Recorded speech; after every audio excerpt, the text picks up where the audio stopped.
മദ്രസയെ ചിന്തിപ്പിക്കുന്നത് 1945 അതിന് കാരണക്കാർ രണ്ടാളുകളാണ്.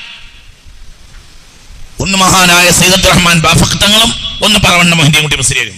1945 സമസ്തയുടെ കാര്യവട്ടം സമ്മേളനത്തിലാണ് മദ്രസയെ കുറിച്ചുള്ള ഗഹനമായ ചർച്ച വരുന്നത്.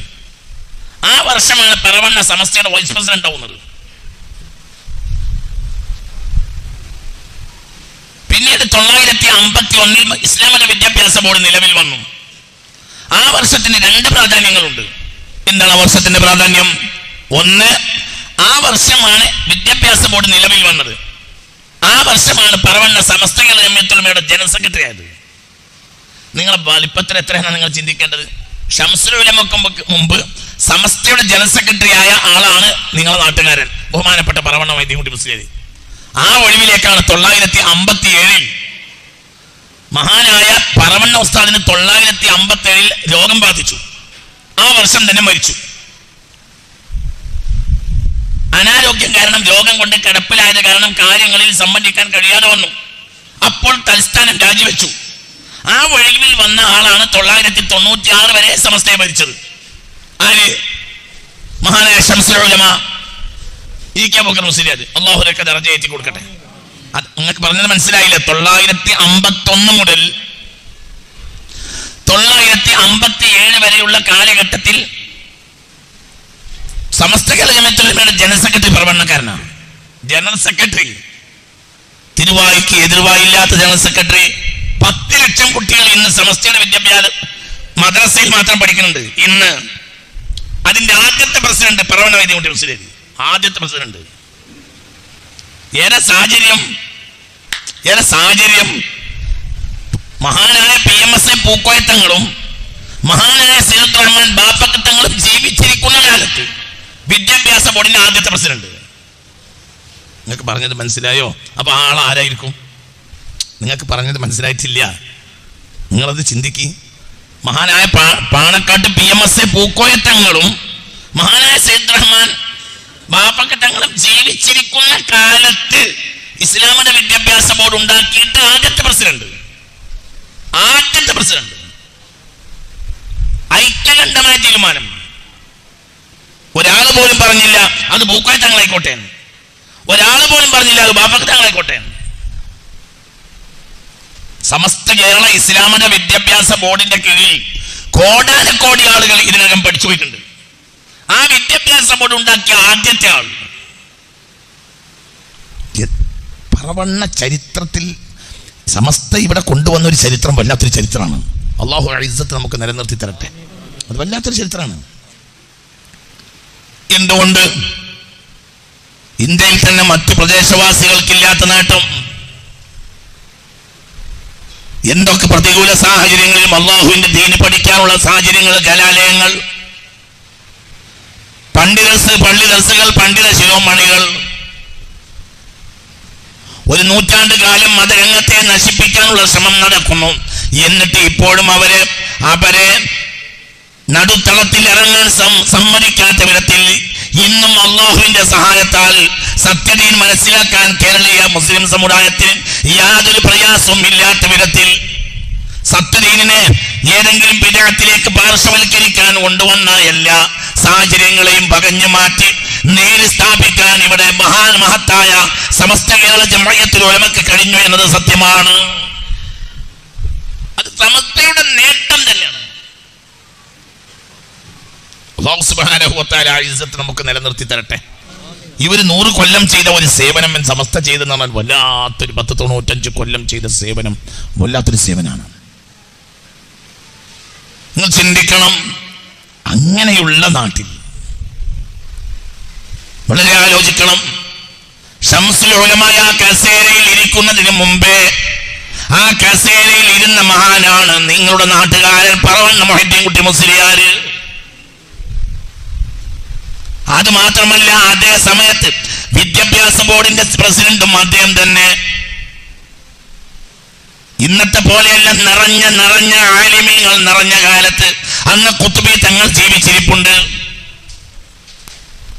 അന്ന് കർണിയത്ത് ജീവിച്ചിരിപ്പുണ്ട്, അന്ന് കെ സദഖത്തുള്ള മുസ്ലിയാർ ജീവിച്ചിരിപ്പുണ്ട്, കുബ്ബായ കാര്യങ്ങളായ പർവ്വതങ്ങളെ പോലെയുള്ള ആലിമീങ്ങൾ കേരളത്തിൽ നിറഞ്ഞു നിൽക്കുന്ന സാഹചര്യത്തിൽ നിങ്ങൾ ചിന്തിക്കണം. 4 പദവികൾ ഒരേ സമയത്ത്, അതും ദീനിന്റെ നെടുന്തൂണായ ആളുകൾക്ക് വഹിക്കാൻ കഴിയുന്ന 4 പദവികൾ. എന്താ 4 പദവി? ഒന്ന് സമസ്തയുടെ പ്രസിഡന്റ്, ഒന്ന് സമസ്തയുടെ ജനറൽ സെക്രട്ടറി, ഒന്ന് വിദ്യാഭ്യാസ ബോർഡിന്റെ പ്രസിഡന്റ്, ഒന്ന് സമസ്ത കേരള ജംഇയ്യത്തുൽ ഉലമ നടത്തിയിരുന്ന അൽ ബയാൻ എന്ന പത്രത്തിന്റെ മുഖ്യ പത്രാധിപര്, ഒന്ന് താനൂർ ഇസ്ലാഹിന്റെ മാനേജർ മുദരിസ്.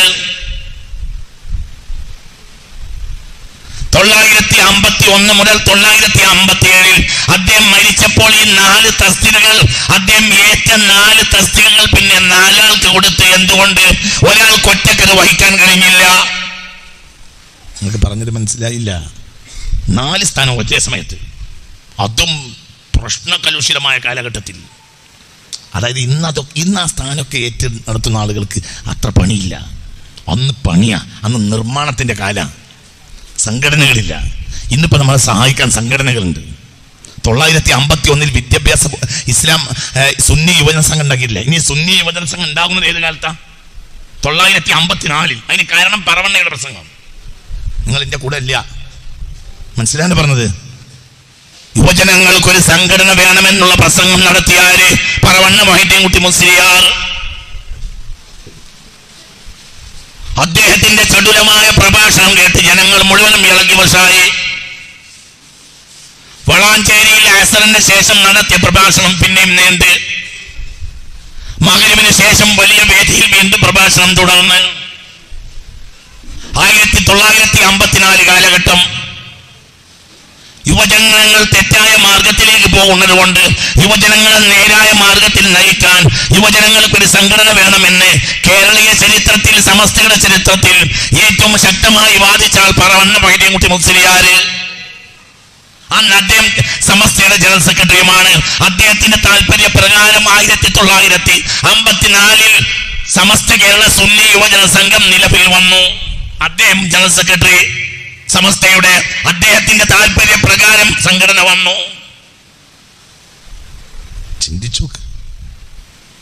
ചിന്തിക്ക്. ഇന്ന് ആ സംഘടനയുടെ 65ാമത്തെ ആണ്ടാണ്. ഈ നടപ്പ് വർഷം സുന്നി യുവജന സംഘത്തിന്റെ 65ാം വാർഷികമാണ്. അദ്ദേഹത്തിന്റെ മഹത്തായ പ്രഭാഷണത്തിൽ ആകൃഷ്ടരായ ജനങ്ങൾ യുവാക്കൾക്കൊരു സംഘടന വേണമെന്ന് കേരളീയ മുസ്ലിം ഉമ്മത്തിനെ ബോധ്യപ്പെടുത്തിയ ആദ്യത്തെ മഹാനാണ് പറവണ്ണ. അദ്ദേഹത്തിന്റെ പ്രഭാഷണം വളാഞ്ചേരിയിൽ കഴിഞ്ഞു. ചില്ലറ ദിവസം കഴിഞ്ഞപ്പോൾ കോഴിക്കോട് മുസ്ലിം നേതാക്കൾ ഒരുമിച്ച് കൂടി ഉണ്ടാക്കിയതാണ് സുന്നി യുവജന സംഘം. ഇന്ന് അതിന് 65 ആണ്ടായി. അതേ സമയത്ത് അദ്ദേഹം അനവധി ആ കാലഘട്ടത്തിലെ പണ്ഡിതന്മാർക്ക് ദിശാബോധം നൽകിയ ഒരു പത്രം സമസ്ത നടത്തിയിരുന്നു, അൽ ബയാൻ. അൽ ബയാന്റെ പത്രാധിപരും ആര് തന്നെ? മഹാനായ പറവണ്ണ മൊഹീദ്ദീൻകുട്ടി മുസ്ലിയാര്. ഒരേ സമയം. അതേ സമയത്ത് വേറൊരു പ്രശ്നം ഉണ്ടായി. 920, 24, 25, 26, 27, 28 കാലഘട്ടങ്ങളിൽ വിജ്ഞാനത്തിന്റെ പിളനിലമായിരുന്നു ഏത്?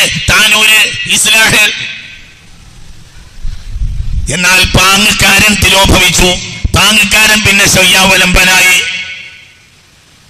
അത് കാരണത്താൽ പിന്നെ മാത്രമല്ല പാങ്ങിൽ അഹമ്മദ് കുട്ടി മുസ്ലിയാരും താനൂർക്കാരും ചെറിയൊരു അസ്വാരസ്യമുണ്ടായി. അത് കാരണം കേരളത്തിലെ ഏറ്റവും വലിയ വിദ്യാഭ്യാസ കലാലയമായി വളർന്ന താനൂർ ഇസ്ലാഹ് പിന്നെ ചരിത്രത്തിൽ കാലഗതി അടഞ്ഞു പോയി. അതിന്റെ കൂമ്പടഞ്ഞു പോയി. 928 അതിനൊരു ഹോസ്റ്റൽ ഉണ്ടാക്കിയത്. 40,000 വെള്ളി ഉറുപ്പ്യ ചെലവാക്കിയിട്ട് 928 താനൂരിൽ പഠിക്കുന്ന കുട്ടികൾ യമനിൽ നിന്ന്, മിസ്റിൽ നിന്ന് കുട്ടികൾ പഠിക്കുക. എവിടെ? താനൂരിലെ.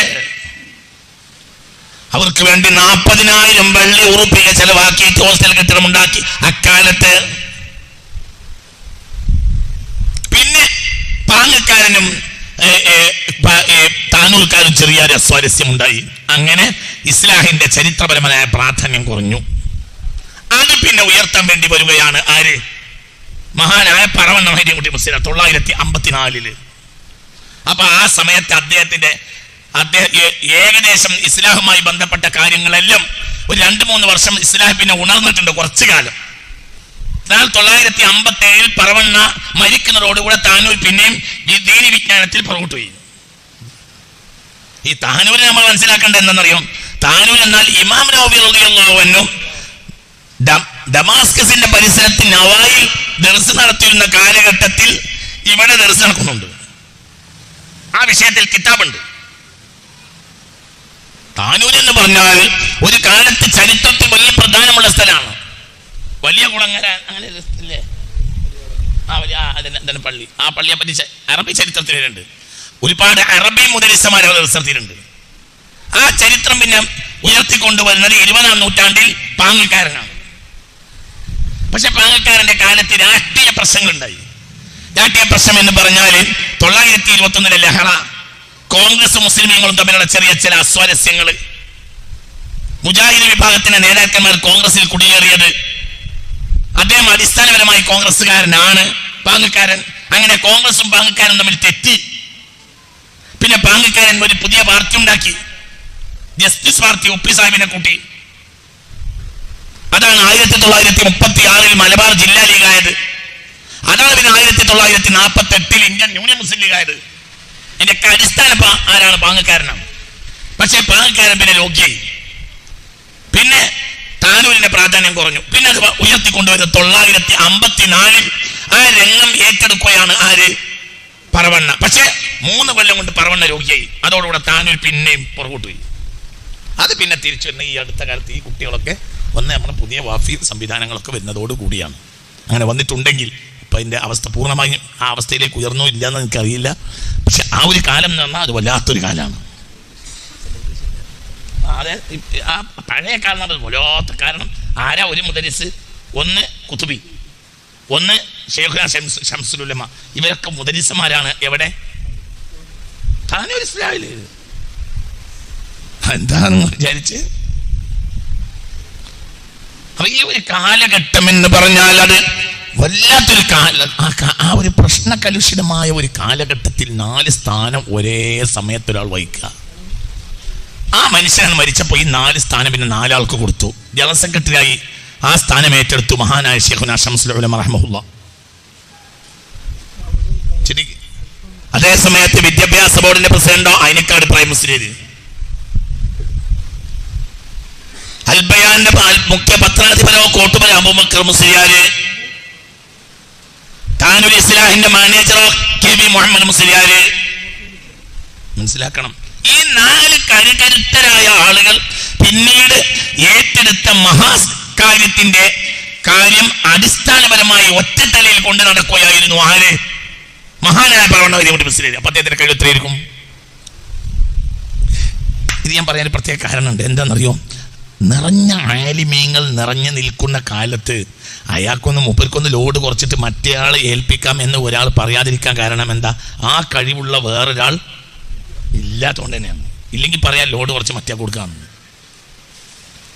പതിയെ കേരളത്തിൽ മലബാറിൽ കൊണ്ടുവരുന്നത് പറവണയാണ്. പതിയെ അതിലെ പതിയെ അബ്ദുൽ ഖാദർ മുസ്ലിം. എന്തിന്? ചില മക്കൾ പതിയുടെ ശിഷ്യനാണ്. ബഷീർ അടക്കം, ഡോക്ടർ ബഷീർ പതിയുടെ ശിഷ്യനാണ്. പതി അബ്ദുൽ ഖാദർ മുസ്ലിയാരുടെ ഒരു പടയോട്ടുണ്ടായിട്ടുണ്ട്. ചടുലമായ ഭാഷ, നല്ല കരുത്ത്, ചാട്ടിലി പോലെയുള്ള പ്രയോഗങ്ങൾ, അങ്ങനെയൊക്കെ മലബാറിൽ ഒരു കാലത്ത്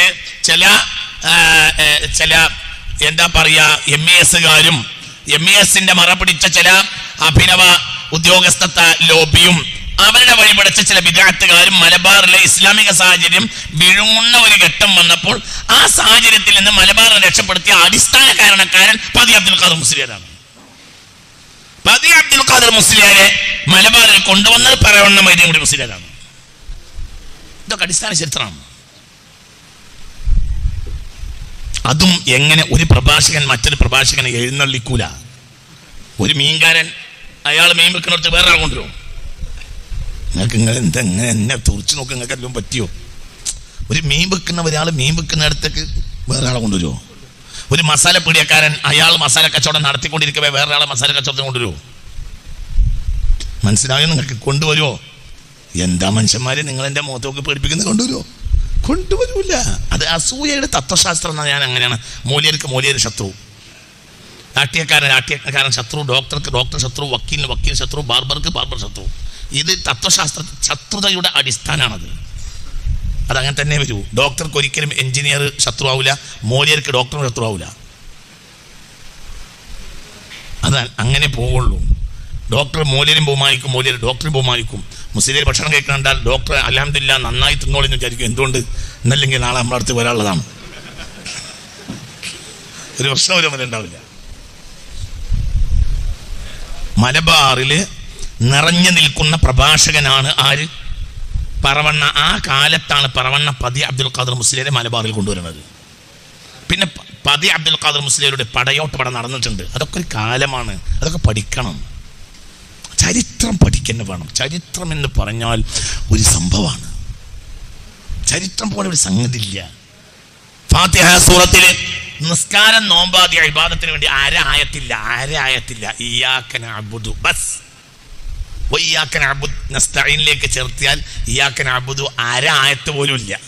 ചരിത്രത്തിന് വേണ്ടിയോ ഏറ്റവും വലിയ ആയത്ത് സിറാത്തല്ലദീന അൻഅംത അലൈഹിം ഗൈറിൽ മഗ്ദൂബി അലൈഹിം വലദ്ദാല്ലീൻ. ഫാത്തിഹയിലെ ഏറ്റവും ദീർഘമായ ആയത്ത് ചരിത്രത്തിന് വേണ്ടിയാണ്. ചരിത്രം പഠിക്കണം. ചരിത്രം പോലെ സംഭവമല്ല. ചരിത്രം പഠിക്കണം. വേദഗ്രന്ഥത്തിന്റെ അടിസ്ഥാനം പോലും ചരിത്രമല്ലേ. وَلَقَدْ آتَيْنَا مُوسَى الْكِتَابَ مِنْ بَعْدِ مَا أَهْلَكْنَا الْقُرُونَ الْأُولَى بَصَائِرَ لِلنَّاسِ وَهُدًى وَرَحْمَةً لَعَلَّهُمْ يَتَذَكَّرُونَ. നശിപ്പിക്കേണ്ട ജനതകളെ നശിപ്പിച്ചതിന് ശേഷം ആ ചരിത്ര വൃത്താന്തങ്ങളുടെ ചരിത്ര സൃഷ്ടിപ്പിന് ശേഷം നാം വേദഗ്രന്ഥം നൽകി. എന്തിന്? ഈ ചരിത്രത്തെയും വേദഗ്രന്ഥത്തെയും സമന്വയിപ്പിച്ച് ജനങ്ങൾ പാഠം പഠിക്കാൻ വേണ്ടി. അല്ലാഹു നമുക്ക് ബോധം തരട്ടെ. അപ്പൊ നിങ്ങൾ ചിന്തിക്കണം, ചരിത്രം പഠിക്കണം. പുതിയ തലമുറക്ക് ചരിത്രം അറിയുകയില്ല. ഈ തലമുറക്ക് മുന്നോട്ട് പോകാൻ കഴിയുകയില്ല. പുതിയ തലമുറയെ രണ്ട് കാര്യം നശിപ്പിച്ചു. ഒന്ന്, അവരുടെ ശരീരത്തെ സ്കൂൾ ബസ് നശിപ്പിച്ചു. അവരുടെ മനസ്സിനെ മൊബൈലും നശിപ്പിച്ചു. മൊബൈലിൽ ചരിത്രമില്ല. മൊബൈലിന് ഫ്യൂച്ചർ പോലും ചിന്തയില്ല. പാസ്റ്റിനെ പറ്റി തീരെ ചിന്തയില്ല. വർത്തമാനമല്ലാതെ ഒന്നും മൊബൈലിന് അറിയുകയില്ല. അതുകൊണ്ട് ആധുനിക സൗകര്യങ്ങൾ ചരിത്രത്തെ ഇല്ലാതെയാക്കി, ചരിത്ര പഠനം ഇല്ലാതെയാക്കി. ഫിസിക്കലായ കഴിവോ വീട്ടുമുറ്റത്ത് വരുന്ന വണ്ടികളും ഇല്ലാതെയാക്കി. അതുകൊണ്ട് എന്താ കാര്യം? അതുകൊണ്ട് ഈ ഫിസിക്കലായ കരുത്തും ചരിത്രം കൊണ്ട് മനസ്സ് നേടിയ ഉദാത്തമായ കരുത്തും രണ്ടും കൊണ്ടല്ലാതെ ഒരു ജനതയ്ക്ക് പ്രതിസന്ധികളെ നേരിടാൻ കഴിയുകയില്ല. ഞാൻ ഭയപ്പെടുന്ന ഏറ്റവും വലിയ ഭയപ്പാട്, ഒരു 5-10 കൊല്ലം കൊണ്ട് ഇന്ന് കേരളത്തിലെ വലിയ മനുഷ്യർ മരിച്ചു പോയാൽ മലയാളത്തിലെ മുസ്ലിമീങ്ങളുടെ ഗതി ദുർഗതിയായിരിക്കും. എന്തുകൊണ്ട്? അവർക്ക് പ്രതിസന്ധിയെ നേരിടാൻ കഴിയുകയില്ല. ഒന്ന്, ഫിസിക്കലായി അവർക്ക് കരുത്തില്ല. ചരിത്രബോധം അവർക്ക് അറിയുകയില്ല. ഇത് ഏറ്റവും വലിയ പ്രതിസന്ധിയാണ്. ഇതിനേക്കാൾ വലിയ പ്രതിസന്ധിയില്ല. നരേന്ദ്രമോദി പ്രധാനമന്ത്രിയായിരുന്നു അല്ല പ്രതിസന്ധി. അത് പലരും ചരിത്രത്തിൽ പ്രധാനമന്ത്രിയായി. അതൊക്കെ നീണ്ടും മാറിയും മറിഞ്ഞും വരും. അതും ചരിത്രത്തിന്റെ ഒരു ഭാഗമാണ്. ഇതിനൊന്നും പേടിക്കണ്ട. നമുക്ക് നമ്മുടെ അസ്തിത്വം നഷ്ടപ്പെടുക എന്നതാണ് ഏറ്റവും വലിയ നഷ്ടം. ഫിസിക്കലായ കരുത്തില്ല. എന്തുകൊണ്ട്? 7 കിലോമീറ്റർ അങ്ങോട്ടും 7 കിലോമീറ്റർ ഇങ്ങോട്ടും ഓടും. മദ്രസ വിട്ട് വരണം. മദ്രസ വിട്ടു വന്നിട്ട് എൻ്റെ കുട്ടിക്കാലത്ത് എൻ്റെ മുമ്പുള്ളവർ എന്നെക്കാൾ ഓടിയവരായിരുന്നു. 7 കിലോമീറ്റർ ഓടണം ഹൈസ്കൂളിലേക്ക്. തിരിച്ചു. അപ്പോൾ സ്കൂളിന് വേണ്ടി മാത്രം ദിവസം 14 കിലോമീറ്റർ ഓടണം. ഓടന്നെ അതൊരോട്ടാണ്. അവിടുത്തെ മകന് കുഴങ്ങും. ഉമ്മ ഒരു തൂക്കപാത്രത്തിൽ കുറച്ച് ചോറുമല്ല കഞ്ഞുമല്ല അങ്ങനത്തെ ഒരു സാധനം തരും. അതായത് കുറച്ച് വറ്റിൽ വെള്ളം ഒഴിച്ചിട്ട് അതിന് ചമ്മന്തി ആയി തന്നെ ഇടും. എന്നിട്ട് ഉച്ച നേരത്തെ ആ പാത്രം അങ്ങോട്ട് തുറക്കുന്ന സന്ദർഭത്തിൽ മനസ്സിൻ്റെ ഒരു സന്തോഷം. ഞാൻ അബുദാബിയിലെ രാജാവിൻ്റെ കൂടെ ഇരുന്ന് ഭക്ഷണം കഴിച്ചിട്ടുണ്ട്. ആ ഭക്ഷണത്തിന് പോലും കുട്ടിക്കാലത്ത് ഹൈസ്കൂളിൽ വെച്ച് ഉമ്മ തന്ന ആ പാത്രത്തിലെ ഭക്ഷണത്തിന്റെ രസമില്ല. എന്തുകൊണ്ട്? അതത്രയും തളർന്നിട്ടുണ്ടാവും. അതൊരു എന്തുകൊണ്ട്? വളരെ ചിന്തിക്കണം. എന്തുകൊണ്ട് പിന്നെ എന്നെ പോലത്തെ ഒരാൾ എന്ന് പറഞ്ഞാൽ ഞാൻ ഒരു ചെറിയ മനുഷ്യനാണ്, ഫിസിക്കലായി അത്ര വലിയ ലെങ്ത് ഒന്നുമില്ല ആളല്ല. അപ്പൊ പിന്നെ എന്താണ്, സ്വാഭാവികമായും ഉയരക്കുറവുള്ള ആളുകൾക്ക് അതിന്റെ കരുത്ത് കുറയും. അല്ലെ, ഉയരുന്നുള്ള ആളല്ല. പക്ഷെ ഒരു ദിവസം ഞാൻ 8 മണിക്കൂറൊക്കെ പ്രസംഗിച്ചതാണ് ഈ 20 വർഷത്തിനുള്ളിൽ. ഏകദേശമൊക്കെ ഒരു 8 മണിക്കൂറെങ്കിലും പ്രസംഗിക്കാത്ത കാലല്ല എന്ന് എന്നോട് വേണമെങ്കിൽ പറയാം. അതിനുവേണ്ടി മരുന്നൊന്നും കുടിക്കാറില്ല അള്ളാഹുവിന്റെ സഹായത്താൽ. ഇങ്ങനെയൊക്കെ ആണെങ്കിലും അള്ളാഹിന്റെ സഹായം തന്നെയാണ്. പക്ഷെ അതിന് അടിസ്ഥാനപരമായ കാരണമുണ്ട്. എന്താ കാരണം എന്നറിയോ? ഉമ്മയും ബാപ്പയും പഠിപ്പിച്ച ഒന്നും നമുക്ക് തരാതിരിക്കുന്ന ഒരു അടിസ്ഥാനം. നോ എന്ന് മക്കളോട് പറയാത്ത ബാപ്പമാരൊക്കെ മക്കളെ നശിപ്പിക്കുന്നതാണ്. ബുക്ക് വാങ്ങിത്തരണം എന്ന് പറഞ്ഞാൽ ഇല്ല, പെന്നെ ഇല്ല, മഷി വാങ്ങിത്തരണം ഇല്ല, ഫീസ് കൊടുക്കണം ഇല്ല. മനസ്സിലായില്ല? ഇന്ന് കുട്ടിക്ക് ഒരു ബുക്ക് വേണമെങ്കിൽ 4 ബുക്ക് വാങ്ങും, ഒരു പേനാണെങ്കിൽ 12 പേനാണെങ്കിൽ കൊടുക്കും. ആ കുട്ടികൾ നന്നാവൂല, ഒരിക്കൽ നന്നാവൂല. നോ എന്ന് പറഞ്ഞ് കേൾക്കാത്ത ഒരു ജനതയും നന്നാവൂല. 970 വരെ നമ്മളെ ജനത നോ എന്ന് മാത്രം കേട്ട്. കാരണം ബാപ്പമാർക്ക് തരാൻ സൗകര്യങ്ങൾ ഇല്ല. അവരിൽ നിന്നൊക്കെ കരുത്തുള്ളവരുണ്ടായിട്ടുണ്ട്. വല്ല തളർന്നില്ലേ? കവിത തളർന്നു, സാഹിത്യം തളർന്നു, എല്ലാം തളർന്നില്ലേ? 4 വരി കവിത മതിയായിരുന്നു. ഇന്ന് കവിത പോലും ഇല്ല. നല്ല കരുത്തുള്ള സാഹിത്യ കവിത ഏത് കാലത്തും. മലയാളത്തിലെ ഒരു കവിത കാലഘട്ടം ഉണ്ടായിരുന്നു. എന്തുകൊണ്ട്? തീക്ഷണമായ അനുഭവങ്ങളിൽ നിന്ന് കവികൾ ഉണ്ടായി. എങ്ങോ മർത്യനു ചങ്ങല കൈകളിൽ അങ്ങൻ കൈകൾ നൊണ്ടിയിടുകയാണ്. എങ്ങോ മർദ്ദന മവിട പ്രഹരം വീഴുവതെന്റെ പുറത്താകുന്നു. 989 ആ കവിത എഴുതുന്നത്. NV കൃഷ്ണവാര്യർ. 4 വരി 4000 പുസ്തകം എഴുതാൻ മാത്രമുണ്ട്. ഒരു കാലഘട്ടത്തിൽ മനസ്സിനും നല്ല കരുത്തുള്ള ആളുകൾ ഉണ്ടാകാൻ കാരണം സാഹിത്യത്തിലെ പ്രഭാഷണത്തിലെ കരുത്തുള്ളവര്. ഒരു നാട്ടിക മൂസ മുസ്ലിയാരിനെ നിങ്ങൾ പ്രതീക്ഷിക്കേണ്ട സാധ്യത വളരെ കുറവാണ്. 996 മഹാനായ ശംസുൽ ഉലമ വഫാത്തായപ്പോൾ ഒരു പ്രതിസന്ധിയുടെ ഒരു ഘട്ടമുണ്ടായിരുന്നു. 2002 വരെ അത് പരിഹരിച്ചത് നാട്ടിക ഒരു സൃഷ്ടിപ്പ, നാട്ടിക വെറുതെ ഉണ്ടായതല്ല, ഒരു സാഹചര്യമാണ്. എന്താ സാഹചര്യം? ചടുലമായ കഷ്ടപ്പാടിൻ്റെ ഒരു നിർമ്മിതിയാണ്. അങ്ങനത്തെ ഒരു പുതിയ സമൂഹത്തിന് കഷ്ടപ്പാട് എന്താണെന്ന് അറിയില്ല. അതുകൊണ്ട് അങ്ങനത്തെ ഒരു താർക്കികനെ ഇനി പ്രതീക്ഷിക്കണ്ട. CH പോലത്തെ ഒരാളെ ഇനി പ്രതീക്ഷിക്കണ്ട. ഉണ്ടാവില്ല. നിങ്ങളെ കരുനാക്കൊണ്ടാണ് അങ്ങനെ വന്നതെന്ന് പറയരുത്. ഇനി ഒരു CH ഉണ്ടാവില്ല. നിങ്ങൾ അവിടുന്ന് ഒരു നോട്ട് ബുക്ക് വാങ്ങിക്കോളൂ, ഞാൻ എഴുതി ഒപ്പിട്ട് തരാം. ഇനി ഖിയാമത്ത് നാൾ വരെ കേരളത്തിൽ CH ഉണ്ടാവില്ല, സാധ്യതയില്ല. ഇനി ഒരു കണ്യത്ത് വരാൻ സാധ്യതയില്ല, ഇനി ഒരു പണം വരാൻ സാധ്യതയില്ല. എന്തുകൊണ്ട്? കഷ്ടപ്പാടാണ് അവരുടെ എല്ലാ പ്രചോദനത്തിൻ്റെയും അടിസ്ഥാനം. ഇന്നിപ്പോൾ നമ്മളൊരു കുട്ടിയെ കൊണ്ടുപോയാക്കുകയാണെങ്കിൽ ആ കുട്ടിക്ക് രാജകുമാരൻ്റെ സൗകര്യം ചെയ്ത് കൊടുക്കുന്നത്. അതിന് ആ കുട്ടി പഠിക്കൂല. മനസ്സിൻ്റെ പുറം ഭാഗം പഠിക്കും, അതിൻ്റെ ഉള്ളിലൊരു സബ് കോൺഷ്യസ് മൈൻഡ് ഉണ്ട്, തീരെ പഠിക്കൂല. ഉള്ളിലെ മനസ്സ് തീരെ പഠിക്കൂല, നന്നാവൂല. നിങ്ങൾ വളരെ ചിന്തിക്കണം. ഇതൊക്കെ വലിയ സത്യമാണ്.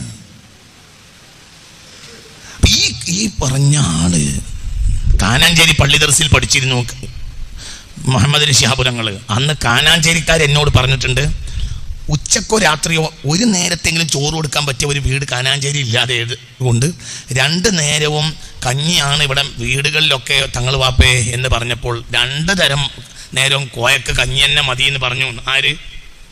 പൂക്കോയത്തങ്ങൾ. അന്ന് പൂക്കോയത്തങ്ങളെ വീട്ടിൽ ആര് വന്നാലും ഉച്ചക്ക് ചോറ് കൊടുക്കുന്ന കാലത്ത്.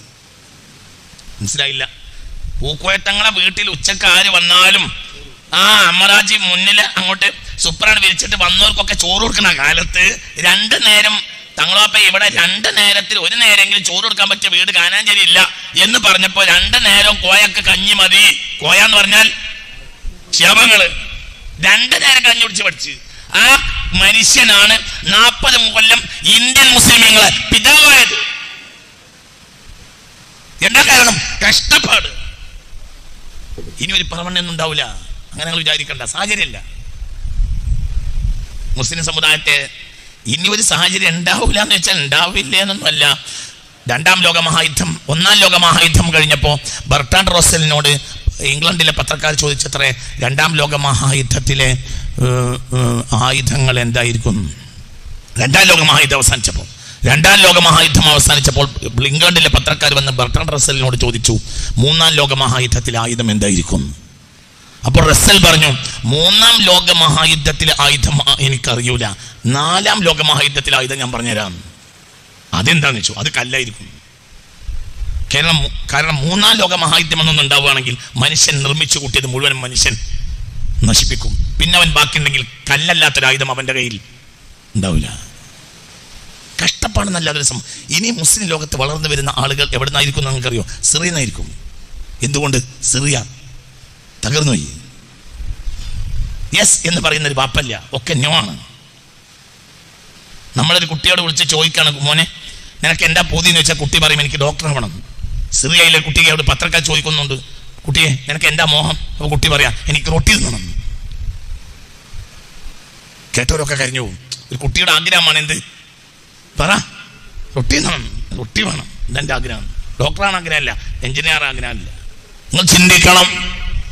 ഒരിക്കലും വിദ്യാഭ്യാസ സ്ഥാപനങ്ങളൊന്നുമല്ല യുഗപ്രഭാവരായ ആളുകളെ ഉണ്ടാക്കുക, സാഹചര്യങ്ങളാണ്. ഉറപ്പ്, സാഹചര്യങ്ങളുണ്ടാവും. സാഹചര്യങ്ങളിൽ നിന്ന് ആളുകളുണ്ടാവും, സാഹചര്യങ്ങളിൽ നിന്ന് കവികളുണ്ടാവും, സാഹചര്യങ്ങളിൽ നിന്ന് ചിന്തകരുണ്ടാവും, സാഹചര്യങ്ങളിൽ നിന്ന് ഭരണാധികാരികളുണ്ടാവും, സാഹചര്യങ്ങളിൽ നിന്ന് കരുത്തുള്ള പ്രഭാഷകരുണ്ടാവും, സാഹചര്യങ്ങളിൽ നിന്ന് നേതാക്കളുണ്ടാകും. അങ്ങനെ ഒരു കാലഘട്ടം ഇവിടെ അസ്തമിച്ചിരിക്കുന്നു. അതിന്റെ ഒരു പ്രധാനപ്പെട്ട കണ്ണിയായിരുന്നു പറവണ്ണ മൊയ്തീൻകുട്ടി മുസ്ലിയാർ. ഇനി വേറൊരു കാര്യം നമുക്ക് ചെയ്യാമായിരുന്നു. പക്ഷേ എന്ത്? പറവണ്ണെ പോലത്തെ വലിയ മനുഷ്യന്മാരെ ചരിത്രം പുതിയ തലമുറക്ക് നൽകിയാൽ അവർ സ്വയം സൃഷ്ടിക്കാൻ തയ്യാറാവും. പക്ഷേ ചരിത്രം നമ്മുടെ കയ്യിലില്ല. ഞാൻ പറവണ്ണ മൊയ്തീൻകുട്ടി മുസ്ലിയാരെ ചരിത്രം 2 ആഴ്ച തപ്പുവാണ്. ഞാൻ നേരത്തെ ഈ ചരിത്രം പഠിക്കണമെന്ന് വിചാരിച്ചതാണ്, പക്ഷേ കഴിഞ്ഞില്ല. പിന്നെ അവസരം വരുമ്പോഴാ തപ്പുക. ഇവര് 2-3-4 പുസ്തകം എനിക്ക് തന്നു. അതിലൊക്കെ 1.5 പേജ്, 1 പേജ്, 1.5 പേജ്. സമസ്ത സൃഷ്ടിച്ചുണ്ടാക്കിയ മനുഷ്യന് ആകെ ഉള്ളത് 1 പേജ്, 1.5 പേജ്. എവിടെയില്ല, ചരിത്രമില്ല, ഇല്ല. ശംസുൽ ഉലമക്ക് മുമ്പ് ഈ സാധനത്തെ സാധനമാക്കിയ ആളെ ചരിത്രം കിട്ടാനില്ല. ഇന്നിപ്പോൾ ഒരു പഞ്ചായത്തിൽ നമ്മളെ രംഗത്തെ ഒരു സംഘടനയിൽ ഒരു പഞ്ചായത്ത് പ്രസിഡന്റായി മരിച്ചുപോയ ആളെ പറ്റി പിറ്റേ ദിവസം മരിച്ചതിന് 3-ാം ദിവസം എത്ര പോകുന്ന ബുക്കാണ്. വലിയ ബുക്കുണ്ടാവും, വലിയ വലിയ ബുക്കുകൾ ഉണ്ടാവും. അനുസ്മരണ ബുക്കുകൾ കൊണ്ട് എൻ്റെ ലൈബ്രറി നിറഞ്ഞു കിടക്കുകയാണ്. ഈ അടുത്ത കാലത്ത് മരിച്ചവരുടെ ബുക്കാണ് ഏകദേശം ബുക്കുകളൊക്കെ. ഞാനിത് വേണ്ടാന്ന് പറയല്ല. ഒരു പക്ഷേ അതൊക്കെ ഇനിയൊരു കാലത്ത് ആവശ്യമൊക്കെ വന്നേക്കാം, ഒരു ഏതെങ്കിലും ഒരു കാലത്ത് ആവശ്യം വന്നേക്കാം. പക്ഷേ ആവശ്യം വന്നാൽ ഇല്ല. സമസ്തയുടെ RC ഓണർ ആരാന്ന് വെച്ചാൽ പാങ്ങൽ അഹമ്മദ് കുട്ടി മുസ്ലിയാര. ഒരു ബുക്കില്ല. എവിടെയാണ് ഈ മനുഷ്യന്റെ ഖബർ എന്ന് പോലും ഭൂരിപക്ഷ ആളുകൾക്ക് അറിയൂല. 60-ാമത്തെ വയസ്സിൽ മരിച്ചിട്ടുണ്ട് പാങ്ങൽ അഹമ്മദ് കുട്ടി മുസ്ലിയാര്. എല്ലാം ഞാൻ നിങ്ങളോട് പറഞ്ഞില്ലേ, ഇന്ന് നിൽക്കുന്ന ഇന്ത്യൻ യൂണിയൻ മുസ്ലിം ലീഗിന്റെ പോലും പിതാവ് പാങ്ങൽ അഹമ്മദ് കുട്ടി മുസ്ലിയാരാണ്. അദ്ദേഹം അടിസ്ഥാന കോൺഗ്രസ്സുകാരനാണ്. 921 കോൺഗ്രസുമായി പിണങ്ങി. 2 പക്ഷം ഉണ്ടായിരുന്നു, ആലി മുസ്ലിം പക്ഷവും പാങ്ങിൽ പക്ഷവും. ആലി മുസ്ലിം പക്ഷം ശരിയല്ല എന്ന് പാങ്ങക്കാരൻ പറഞ്ഞു.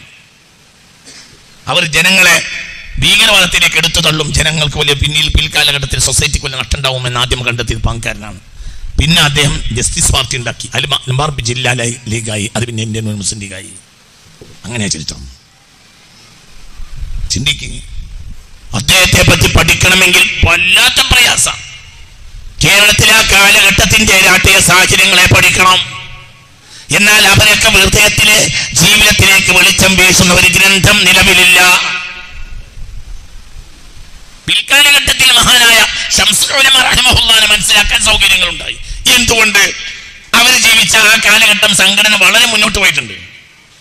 ശംസുൽ ഉലമയെ പറ്റി ഇഷ്ടം പോലെ ശിഷ്യന്മാരുണ്ട്. മാത്രമല്ല ആ കസേരയിൽ ഏകദേശം അദ്ദേഹം 40 വർഷത്തോളം ഇരുന്നിട്ടുണ്ട്. 996 വഫാത്ത്. സംഘടനയുടെ സാന്നിധ്യം ഏറ്റെടുക്കുന്നത് 1957 അപ്പൊ ഏകദേശം 40 വർഷത്തോളം ഇരുന്നിട്ടുണ്ട്. ഇഷ്ടംപോലെ ശിഷ്യന്മാരുണ്ട്. സംഘടന ഒരുപാട് മുന്നോട്ട് പോവുകയും ചെയ്തു. പക്ഷേ അതിലേക്ക് ഏൽപ്പിച്ചു കൊടുത്ത ഒരാളെ പറ്റി പഠിക്കാൻ കഴിഞ്ഞിട്ടില്ല.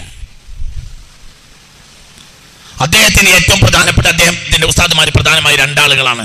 ഒന്ന് ചാലകത്ത് കുഞ്ഞഹമ്മദാജി.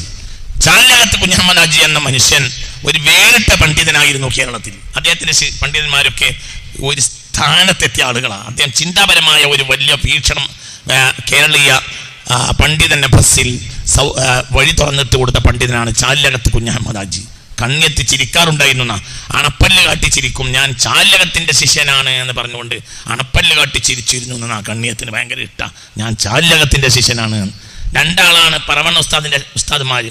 ഒന്ന് ചാലകത്ത് കുഞ്ഞഹമ്മദാജി, ഒന്ന് കൂട്ടായി ബാബ മുസ്ലിയാരി.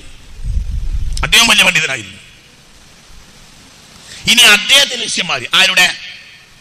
പറവണ്ണ ഉസ്താദിന്റെ ശിഷ്യന്മാര്. ഒന്ന് കേരളം കണ്ട ഏറ്റവും വലിയ സൂഫിവര്യനായ ചാപ്പനങ്ങാടി ബാബ മുസ്ലിയാരി. ആരുടെ ശിഷ്യനാണ്? പറവണ്ണ ശിഷ്യനാണ്.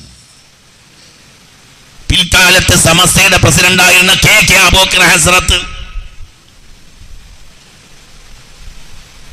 പട്ടിക്കാട് ജാമിഅ നൂരിയയുടെ രണ്ട് പ്രിൻസിപ്പാളായി മരിച്ചു പോയ ആളുകൾ, ഒന്ന് കെ അബൂബക്കർ ഹസ്രത്ത്, ഒന്ന് കെ അബ്ദുള്ള മുസ്ലിയാര്.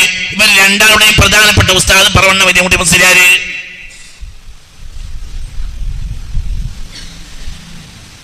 പ്രധാന പണ്ഡിതനായിരുന്ന ചമ്പലശ്ശേരി ഇബ്രാഹിം മുസ്ലിയാര് പറവണ്ണ ശിഷ്യനാണ്.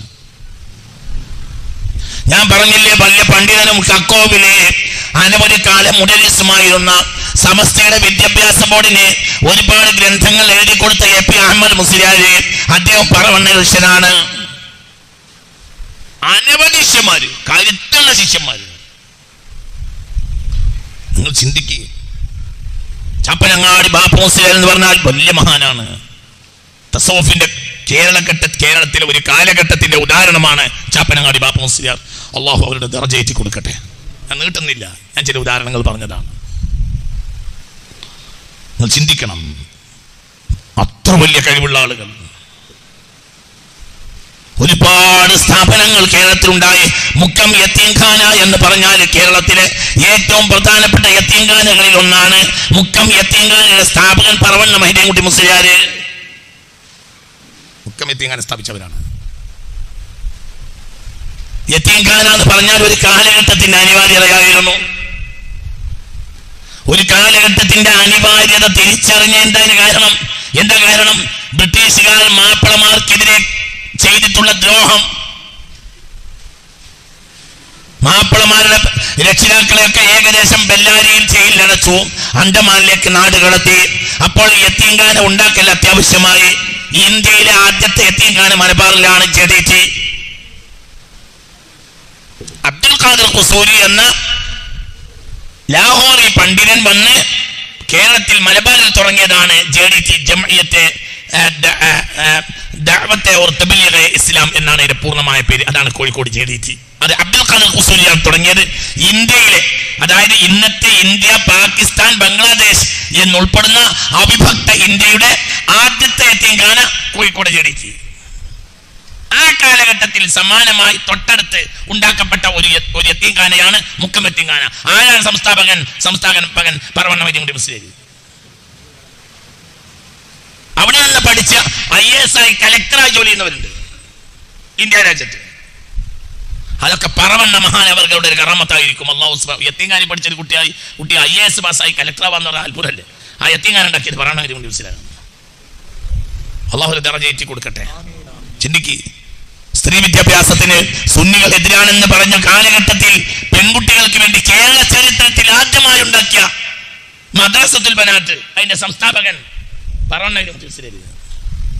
പൗരാണിക പാരമ്പര്യ പഠനം പോരാ, വ്യവസ്ഥാപിത ആധുനിക പഠനം മദ്രസ വിദ്യാഭ്യാസ രംഗത്തുണ്ടാവണമെന്ന് പറഞ്ഞ് വേറിട്ട് സിലബസ് കൊണ്ടുവന്ന ആദ്യത്തെ പണ്ഡിതൻ പറവണ്ണ മുസ്ലിയാര്. 1945 കാര്യവട്ട സമ്മേളനത്തിലാണ് പറവണ്ണയും ബാഫക്കത്തങ്ങളും കൂടി മദ്രസ വേണമെന്ന് പറഞ്ഞു. അന്ന് കുറച്ച് ഉസ്താദുമാര് മദ്രസ വേണ്ടെന്ന് പറഞ്ഞു. ദർസ് എന്നാണ് പറഞ്ഞത്. മനസ്സിലായില്ല. മദ്രസ എന്ന് പറഞ്ഞാൽ ദർസാണ്. അതോടുകൂടെ ദർസ് അവസാനിക്കും. അതുകൊണ്ട് മദ്രസ വേണ്ടാന്ന്. പിന്നെ 5 കൊല്ലം ചെരുപ്പ് തേച്ച് നടന്നു പോയി രണ്ടാളും, ബാഫക്കത്തങ്ങളും പറവണ്ണ 5 കൊല്ലം. അങ്ങനെ 1951 വിദ്യാഭ്യാസം ഉണ്ടായത്. അതുകൊണ്ടാണ് ആരും എതിരുവായി പറഞ്ഞില്ല. പ്രസിഡന്റ് ആര് തന്നെ. കാരണം ഇതിനെ അസിൽ ഉണ്ടാവുകയാണെങ്കിൽ അത് ഉണ്ടാക്കിയത് ആരാ? പറവണ്ണ. ആദ്യത്തെ മുഫത്തിഷ് പറവണ്ണ, ആദ്യത്തെ എക്സാമിനർ പറവണ്ണ, ആദ്യത്തെ ട്രെയിനർ പറവണ്ണ.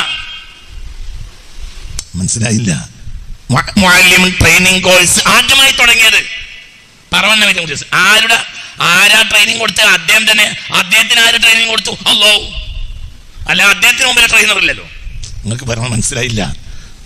മുഅല്ലിം ട്രെയിനിങ് കോഴ്സ് കേരളത്തിൽ ആദ്യം തുടങ്ങിയത് പറവണ്ണ. അദ്ദേഹത്തിന് ആരാ ട്രെയിനിങ് കൊടുത്തത്? ഇലാഹിയായൊരു വിവരം അല്ല, അദ്ദേഹം എവിടുന്ന് പഠിച്ചു? ഇന്നിപ്പോ ട്രെയിനിങ് കൊടുക്കുന്ന മുഅല്ലിമീങ്ങൾക്ക് അതിനൊക്കെയുള്ള നല്ല നല്ല ആർപികളെയും നല്ല നല്ല ആളുകൾ ഇഷ്ടം പോലെ നമുക്ക് സംഘടനാ രംഗത്തുണ്ട്. അന്നതില്ല. ആദ്യത്തെ ട്രെയിനിങ് മുഅല്ലിം ട്രെയിനിങ് കോഴ്സ് കേരളത്തിൽ ആദ്യം തുടങ്ങുന്നത് ബഹുമാനപ്പെട്ട പറവണ്ണ വൈദ്യൻകുട്ടി മുസ്ലിയാർ. ആദ്യത്തെ മുഫത്തിഷ് പറവണ്ണ വൈദ്യൻകുട്ടി മുസ്ലിയാർ. ആദ്യത്തെ എക്സാമിനർ, ആദ്യത്തെ അച്ചടിച്ച ചോദ്യം ഉണ്ടാക്കിയത്, കുട്ടികളെ പരീക്ഷയ്ക്ക് ആദ്യമായി അച്ചടിച്ച ചോദ്യം ഉണ്ടാക്കിയത് പറവണ്ണ വൈദ്യൻകുട്ടി മുസ്ലിയാർ. തഫ്തീഷ്, മുഫത്തിഷ് എന്ന സംവിധാനം ആദ്യമായി കൊണ്ടുവന്നത് പറവണ്ണ വൈദ്യൻകുട്ടി മുസ്ലിയാർ. ഇനി എന്താ വേണ്ടത്? എല്ലാം ഇന്ന് നമ്മളിവിടെ നടത്തുന്ന ഏകദേശ കാര്യങ്ങളുടെ എല്ലാം അടിത്തറ പറവണ്ണനുണ്ടായതാണ്. ഞാൻ നീട്ടുന്നില്ല, ഞാൻ അവസാനിപ്പിക്കുകയാണ്. ഇത് പറഞ്ഞാൽ തീരാത്ത വിഷയമാണ്. അത് അത്രയും വലിയ ഒരു പഠനമാണ്. ഇത് ഗൗരവമായി ഞാനിത് പറയാനുള്ള കാരണം എന്താണെന്നറിയോ? താനൂർ ഇസ്ലാഹിലെങ്കിലും ഒരു ഡെസ്ക്, ഒരു സംഘം കുട്ടികൾ അവരെ പറ്റി പഠിച്ചിട്ട് ഗൗരവമായി ചരിത്രം എഴുതണം. ഇപ്പോൾ കുറച്ച് ആളുകൾ ബാക്കിയുണ്ട്. ഞാൻ അവരെ പറവണ്ണ ജനിച്ച് വളർന്ന തറവാട്ട് നാൻ ഇപ്പോൾ വിടുന്നൊരു വീട്ടിൽ നിന്ന് നമ്മുടെ ബഷീറിൻ്റെ ആ വീട്ടിൽ ഞാൻ ഭക്ഷണം കഴിച്ചു. തറവാടായിരുന്നു. അപ്പം കുറച്ച് അതെ അതെ അതെ അതെ അതെ അത് ഞാൻ പറയുന്നത് അറിയോ, കുറച്ച് ആളുകളൊക്കെ പരിചയമുള്ളവർ. ഇപ്പം ഇവർ നിങ്ങൾ ബാപ്പ മരിക്കുമ്പോൾ നിങ്ങൾക്ക് 8 വയസ്സാണ്. നിങ്ങൾക്ക് എത്ര വയസ്സായി? നിങ്ങൾക്ക് എത്ര? 62 മനസ്സിലായില്ലേ? 72 അതേ പറഞ്ഞത്. മനസ്സിലാവുണ്ട് പറഞ്ഞത്. ഇവർക്ക് തന്നെ ബാപ്പയെ കണ്ട ഓർമ്മയുള്ളൂ. അത് കണ്ട ഓർമ്മ എന്നാൽ ചെറിയ ഓർമ്മ. 8 വയസ്സുണ്ട്. ബാപ്പ മരിക്കുമ്പോൾ ഇവർക്ക് 8 വയസ്സേ ഉള്ളൂ.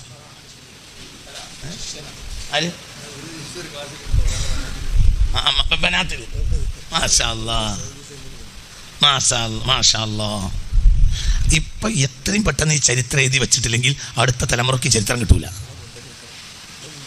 അല്ല, നിങ്ങൾ അതിനിറങ്ങണം. ഇപ്പൊ താനൂർ ഇസ്ലാഹിനെ പോലത്തെ ആളുകൾക്കൊക്കെ അതിന് കഴിയും. നമ്മൾക്കിപ്പോൾ ഇഷ്ടംപോലെ സ്ഥാപനങ്ങളില്ലേ? നമ്മുടെ പഴയകാല ഉസ്താദുമാരുടെ ജീവിതത്തെ പഠിക്കാൻ എന്തുകൊണ്ടൊരു ഡെസ്ക് ഉണ്ടാക്കിക്കൂടാ? അത് നമ്മൾ ചെയ്യണം. അവർ ഈ സമുദായത്തിന് സമർപ്പിച്ചിട്ടുള്ള കഷ്ടപ്പാടുകൾ, അധ്വാനം, കഷ്ടപ്പാട്, നല്ല മനസ്സ്, നല്ല മനസ്സ്, ഇവരൊക്കെ നല്ല മനസ്സുള്ള ആളുകൾ. അവർ ഉസ്താദ് നന്നാവുമ്പോഴാണ് ഈ ശിഷ്യന്മാരൊക്കെ നന്നാവുക. വിലായത്തിന്റെ അടിസ്ഥാനം എന്താ? നല്ല മനസ്സ്. ഞാൻ അവസാനിപ്പിക്കുകയാണ്. ചാപ്പനങ്ങാടി ബാപ്പു മുസ്ലിയാർ വലിയ സൂഫിയ. തസൂഫിന്റെ അടിസ്ഥാനം എന്താ?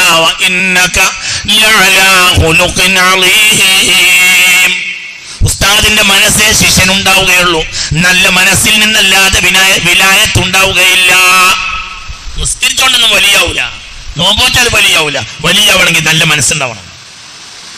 കുറെ നിസ്കരിച്ചാൽ നല്ല തഴമ്പുണ്ടാവും. റിയൽ എസ്റ്റേറ്റ് കച്ചവടം നടത്താന്നേ ഉള്ളൂ, അല്ലാതെ ഔലിയപ്പാപ്പയാവൂല.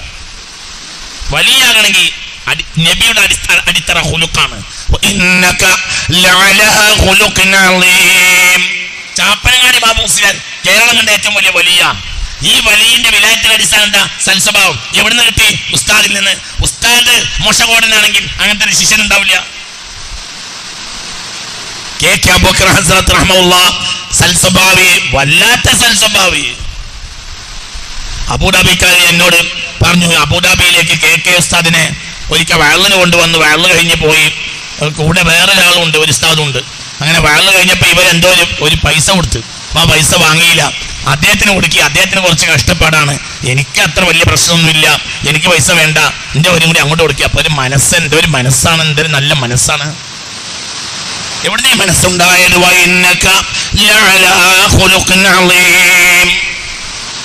അപ്പൊ ഇതെല്ലാം ഒരു ഉസ്താദിൻ്റെതാണ്. ഒരു ഉസ്താദ് നന്നായത് കൊണ്ടാണ് ഇങ്ങനെയൊക്കെ ഉണ്ടാവുന്നത്. അതുകൊണ്ട് ഗൗരവമായി ഈ മഹാന്മാരെ കുറിച്ച് പഠിക്കാൻ നമ്മൾ തയ്യാറാകണം. ഇൻഷാ അല്ലാഹ് അല്ലാഹു തആല തൗഫീഖ് തരട്ടെ. ഇനി ഒരു അവസരം എനിക്ക് കിട്ടിയാൽ ഇതിനെ നിങ്ങൾ നേരത്തെ ഞാനുമായി ബന്ധപ്പെടണം. അതായത് ഇപ്പോൾ ലാസ്റ്റ് പരിപാടി നടത്തുന്നതിന് 4 ദിവസം മുമ്പ് വന്നാൽ പറഞ്ഞാൽ പോരാ. പറവണ്ണയിലും മറ്റും വന്ന് കണ്ട് ഈ വയസ്സായ ആളുകളെയൊക്കെ ഒന്ന് ഇന്റർവ്യൂ ചെയ്ത് ആ ചരിത്രങ്ങളൊക്കെ വീണ്ടും മനസ്സിലാക്കി. ഞാനിവിടെ ഒരു 10 കൊല്ലം മുമ്പ് വരുമ്പോൾ കുറച്ചും കൂടിയൊക്കെ വയസ്സായ ആളുകൾ ഉണ്ടായിരുന്നു. അപ്പൊ അന്നൊക്കെ ശ്രമിക്കുകയാണെങ്കിൽ ഒന്നുകൂടി വിഷയങ്ങൾ എഴുതിയൊക്കെ കഴിഞ്ഞിരുന്നു. ഇപ്പൊ ഇൻഷാ അല്ലാഹ് അള്ളാഹുവിന്റെ സഹായത്താല് നമ്മൾ ഇനി പുസ്തകമല്ല സോഷ്യൽ മീഡിയയിൽ പ്രഭാഷണമായി കയറ്റിവിട്ടാലും അത് നെറ്റ് പൊളിയാതെ പോവില്ല, അതങ്ങനെ നിലനിൽക്കും ഇൻഷാ അല്ലാഹ്. അതുകൊണ്ട് ഈ വിഷയത്തിലൊന്ന് തയ്യാറായാൽ അത് വലിയ ഒരു സംഗതിയാണ്. വൈക്കം മുഹമ്മദ് ബഷീറിനെ പഠിക്കാൻ വേണ്ടി ഡോക്ടറേറ്റിന്റെ സമിതിയുണ്ട്, ഡെസ്ക് ഉണ്ട്. സുകുമാര ഹൈക്കോടതിനെ കുറിച്ച് പഠിക്കാൻ ഒരു ഡെസ്ക് ഉണ്ട്. എന്തുകൊണ്ട് ഇത്ര വലിയൊരു നന്മ ചെയ്ത മനുഷ്യനെ കുറിച്ച് പഠിക്കാൻ ഡെസ്ക് ഉണ്ടായിക്കൂടാ? ഇന്ന് നിഅമത്തുള്ള കാലല്ലേ? ഇന്ന് അല്ലാഹു നിങ്ങൾക്ക് നിഅമത്ത് ചെയ്തിട്ടില്ലേ? നിങ്ങളാക്കിയത് ആ മനുഷ്യനാ എന്നല്ല. ഒരു ആലിമിന്റെ കീഴിലായിരിക്കും ആ ആലിമിന്റെ പരിസരത്തുള്ള ആളുകൾ സ്വർഗത്തിലേക്ക് ഒരുക്കാണ് മുഹമ്മദ് മുസ്തഫ. അതിനേക്കാൾ വലിയ ആൾ അടുത്ത കാലത്ത് ഇവിടെ ഉണ്ടായിട്ടില്ല. അങ്ങനെ തന്നെയല്ലേ? അതിനേക്കാൾ വലിയ ആൾ ഇവിടെ ഉണ്ടായിട്ടില്ല. അല്ലാഹു ഒരു ദറജ ഏറ്റി കൊടുക്കട്ടെ. അതുകൊണ്ട് ആ മഹാമനുഷ്യന്റെ ചരിത്രം പുതിയ തലമുറക്ക് പരിചയപ്പെടുത്തി കൊടുക്കാൻ നിങ്ങൾ തയ്യാറാകണം. അതിന്റെ വഴി എന്നാൽ കഴിയുന്നത് എന്തെന്നിൽ ഞാനും സഹകരിക്കും ഇൻഷാ അല്ലാഹ്. അല്ലാഹു തആല തൗഫീഖ് തരട്ടെ. പക്ഷെ അത് നേരത്തെ തീരുമാനിക്കണം. ആ വിഷയത്തിൽ കുട്ടികൾ വലിയ മക്കാലകൾ നടത്തണം. നല്ല ചിന്താപരമായ വർക്കുകൾ പുറത്തു വരണം ഇൻഷാ അല്ലാഹ്. അങ്ങനെ വന്നാൽ അത് ആ സമൂഹത്തിനും പിൽക്കാലത്തെ സമൂഹത്തിനും ഉപകരിക്കും. ഇതൊക്കെ ഈ ചരിത്രത്തെ ജീവിപ്പിക്കുകയല്ലാതെ ജനങ്ങളെ എണീപ്പിച്ചു നിർത്താൻ ഇനി ഒരു മാർഗവുമില്ല. ജനങ്ങളെ ആധുനിക പുതിയ വിദ്യാർത്ഥികളെ സംബന്ധിച്ചിടത്തോളം ആധുനിക ഉപകരണങ്ങൾ അവരെ മനസ്സിനെ നശിപ്പിച്ചിട്ടുണ്ട്. ഇനി അവരെ മനസ്സ് നന്നാക്കിയെടുക്കണമെങ്കിൽ പഴയകാല നല്ല മനുഷ്യരുടെ ചരിത്രം പഠിപ്പിച്ചു കൊടുക്കണം. അതിനപ്പുറത്തേക്ക് വല്ലാതെ ഒന്നും പോകണ്ട. നമ്മുടെ മുന്നിൽ തന്നെ നല്ല നല്ല ആളുകളുണ്ട്. 20-ാം നൂറ്റാണ്ടിന് അപ്പുറത്തേക്ക് ഒന്നും പോകണ്ട. 20-ാം നൂറ്റാണ്ടിൽ തന്നെ എമ്പാടും സ്വാലിഹീങ്ങൾ ഉണ്ടായിട്ടുണ്ട്, എമ്പാടും മുത്തഖീങ്ങൾ ഉണ്ടായിട്ടുണ്ട്. അല്ലാഹു സുബ്ഹാനഹു വ തആല അവർക്കെല്ലാം മഗ്ഫിറത്ത് നൽകട്ടെ. അല്ലാഹു മർഹമത്ത് നൽകട്ടെ. കടമേരി കോളേജിന്റെ ബാനിയായ അരീക്കൽ ഉസ്താദ് എന്നൊരാളുണ്ട്. അദ്ദേഹത്തെ കുറിച്ച് ഒരു പഠനം ഞാൻ നടത്തിക്കൊണ്ടിരിക്കുകയാണ്. അത് പഠിക്കാനൊരു കാരണമുണ്ട്. അദ്ദേഹത്തെ പറ്റി പഠിച്ചപ്പോൾ ഞാൻ ബേജാറായി പോയി. അദ്ദേഹം കടമേരി റഹ്മാനിയ കോളേജ് ഉണ്ടാക്കാൻ വേണ്ടി അദ്ദേഹത്തിന്റെ ബാപ്പ കൊടുത്ത മുതൽ വിറ്റു, സ്വന്തം മുതൽ വിറ്റ് കോളേജ് ഉണ്ടാക്കി. മുതലൊക്കെ കഴിഞ്ഞ് പിന്നെ അദ്ദേഹം അങ്ങാടി പോയി കയ്യാട്ടാൻ തുടങ്ങി. കുട്ടികളെ പഠിപ്പിക്കും. മനസ്സിലാണ്ട് പറഞ്ഞത് അതിൽ നിന്നാണ് റഹ്മാനിയ അറബി കോളേജ് ഉണ്ടായത്. അരീക്കൽ ഉസ്താദ് എന്നൊരു മഹാൻ, അല്ലാഹു തആല അവർക്ക് മഗ്ഫിറത്ത് കൊടുക്കട്ടെ. ഞാൻ ഈ വർഷം അദ്ദേഹത്തെ കുറിച്ച് പഠിച്ചൊരു പ്രഭാഷണം നടത്താൻ തീരുമാനിച്ചിട്ടുണ്ട്. അല്ലാഹു നമ്മളെ സഹായിക്കട്ടെ. എന്തുകൊണ്ട്? ഒന്നുമല്ല, വലിയ മനുഷ്യന്മാർ ചെയ്ത ത്യാഗം പുറത്തറിയണം. എന്തിനാ നമ്മൾ ദൂരത്തേക്ക് പോകുന്നത്? നമ്മൾ പറയാ ഇപ്പൊ നമ്മുടെ നാട്ടിൽ സമ്പ്രദായം ഉണ്ട്, ഞാൻ ഇന്ന നാട്ടിൽ ഇങ്ങനെ ഉണ്ടായിരുന്നു, ഷാ മുഹമ്മദ് ഇല്യാസ് ബാപ്പായുടെ ബദൽ വിറ്റ് ഞാൻ ഇന്ന സംവിധാനങ്ങൾ ഉണ്ടാക്കി എന്നൊക്കെ പറയാനുള്ള സംഘടനകൾ ഇവിടെ ഉണ്ട്. ഇതിന് അവിടേക്ക് കൊണ്ട് ആവശ്യം? ഇവിടെ തന്നെ ഉണ്ട് ഇഷ്ടം പോലെ. സ്വന്തം മുതൽ വിറ്റ് ദീൻ നടത്തിയ ആളുകൾ ഈ കഴിഞ്ഞ കാലത്ത് 20-ാം നൂറ്റാണ്ടിൽ പോലും നമ്മുടെ നാട്ടിലുണ്ടായിട്ടുണ്ട്. അവരുടെ ചരിത്രം പഠിക്കൂല. അപ്പൊ അത്തരം കാര്യങ്ങൾ വെളിച്ചത്ത് കൊണ്ടുവന്നാൽ സമൂഹത്തിന് ഇനി എണീറ്റ് നിൽക്കാൻ കഴിയും. അല്ലെങ്കിൽ കാലത്തിന്റെ പ്രചണ്ഡമായ കുത്തൊഴുക്കിൽ നമ്മുടെ സമുദായത്തിന് അർത്ഥവും വ്യക്തിത്വവും നഷ്ടപ്പെട്ട് ആ സമൂഹം മറ്റെന്തെങ്കിലുമായി പരിണമിക്കുമോ എന്ന് നാം ഭയപ്പെടണം. അല്ലാഹു നമ്മെ കാത്തിരക്ഷിക്കട്ടെ.